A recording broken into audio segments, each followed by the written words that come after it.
আল্লাহর হাবিব রাসূল পাক সাল্লাল্লাহু আলাইহি ওয়াসাল্লাম হাদিসের মধ্যে বলছেন লাআল্লাকুম তুরযাকুনা বিযুআফাইকুম, তোমরা দুর্বলদের সাথে ভালো আচরণ করো। কি করো? ভালো আচরণ করো। কারণ হলো তোমাদের রিজিকটা এমনও হইতে পারে যে দুর্বলদের কারণে আল্লাহ পাক রব্বুল আলামিন তোমাদেরকে রিজিক দান করে। কার কারণে? দুর্বলদের কারণে। আল্লাহর হাবিব রাসূল পাক সাল্লাল্লাহু আলাইহি ওয়াসাল্লাম বলছিলেন দুর্বলদের সাথে ভালো আচরণ করা। দুর্বল কারা?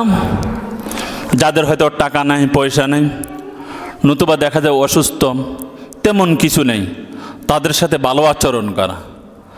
একজন ব্যক্তি দেখা যায় সম্পদ কম, টাকা পয়সা কম, আবার দেখা যায় এক ব্যক্তির সম্পদ আছে, টাকা পয়সা প্রচুর আছে।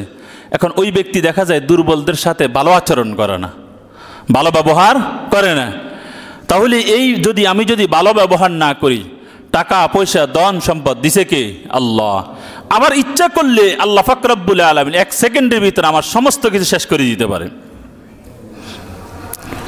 যদি আল্লাহ পাক রব্বুল আলামিন যদি ভূমিকম্প দিয়ে দেয়, কোটি কোটি টাকা দিয়ে বিশাল বিশাল বাড়ি করছে, এক সেকেন্ডের ভিতরে আল্লাহ পাক রব্বুল আলামিন করলে একেবারেই বাস ভূমিকম্পের সাথে সবগুলো নিচের দিয়ে কি করতে পারে? নিয়ে নিতে পারে। দেখেন না অনেক সময় কোটি কোটি টাকার সম্পদ, গার্মেন্টস ফ্যাক্টরি, দেখা যায় এক সেকেন্ডের ভিতরে আগুন লাগছে, সব পড়ে ছাই। মার্কেট কোটি কোটি টাকার সম্পদ পড়ে আছে, মাল পড়ে আছে, আগুন লাগছে, সব কোটি কোটি টাকা শেষ। দেখেন না যেই ব্যক্তি সকালে ধনী ছিল, সন্ধ্যাবেলায় কি হয়ে গেছে? ফকির হয়ে গেছে। আসি ঘুম, দেখা যায় বিকালে ধনী ছিল, ঘুম থেকে উঠে আসি দেখে যে নিজের সম্পদ আর কিছু নাই। বলে তাহারা যে ভাই আমি ফকির হয়ে গেছি, আমি ফতের ফকির হয়ে গেলাম। অথচ তার কোটি কোটি টাকা সম্পদ ছিল, মালামাল ছিল, সবগুলা পুড়ে ছাই হয়ে গেছে, সব শেষ হয়ে গেছে। সব কি হয়ে গেছে? শেষ হয়ে গেছে। তো এই কারণে দুর্বলদের সাথে ভালো আচরণ করা। আল্লাহর হাবিব রাসূল পাক সাল্লাল্লাহু আলাইহি ওয়াসাল্লাম হাদিসের মধ্যে বলছেন লাআল্লাকুম তুরযাকুনা বিযুআফাইকুম, তোমরা দুর্বলদের সাথে ভালো আচরণ করো। কি করো? ভালো আচরণ করো। কারণ হলো তোমাদের রিজিকটা এমনও হইতে পারে যে দুর্বলদের কারণে আল্লাহ পাক রব্বুল আলামিন তোমাদেরকে রিজিক দান করে। কার কারণে? দুর্বলদের কারণে। আপনি দেখবেন এক ব্যক্তিকে ধনী বানায়, কেন বানায়? আল্লাহ পাক রব্বুল আলামিন পরীক্ষা করে যে এই ব্যক্তি আমার দুর্বল বান্দার প্রতি লক্ষ্য করে কিনা।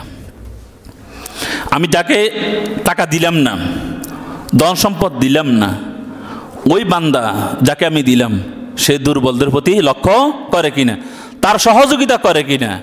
তার যে অর্থ সম্পদ আছে, এই অর্থ সম্পত্তির ভিতরে যে দুর্বলদের যে অর্থটা ঢুকে আছে, এই অর্থটা, এই টাকা পয়সাটা সে পরিশোধ করে কিনা, এই সম্পদটা পরিশোধ করে কিনা।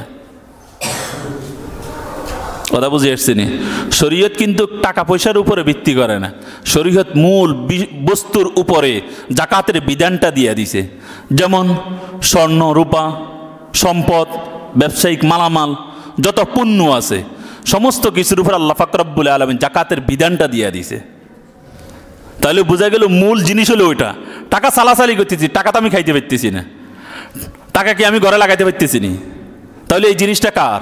আল্লাহর। দোকানপাট যত কিছু মালামাল আছে সব কিছু কার? আল্লাহর দেওয়া বস্তু। কথা বুঝে এসছে নি? তাহলে দুর্বলদের সাথে ভালো আচরণ করা, এটা হলো 9 নাম্বার।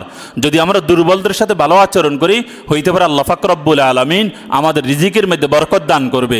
মানে অর্থ হলো দুর্বলদের সাথে ভালো আচরণ করবা, তোমার লিসান, জবান দ্বারা তুমি ভালো ব্যবহার করবা, পাশাপাশি তাদের সহযোগিতা করবে। তাদের কি করবে? সহযোগিতা করবে। এটা হলো 9 নাম্বার।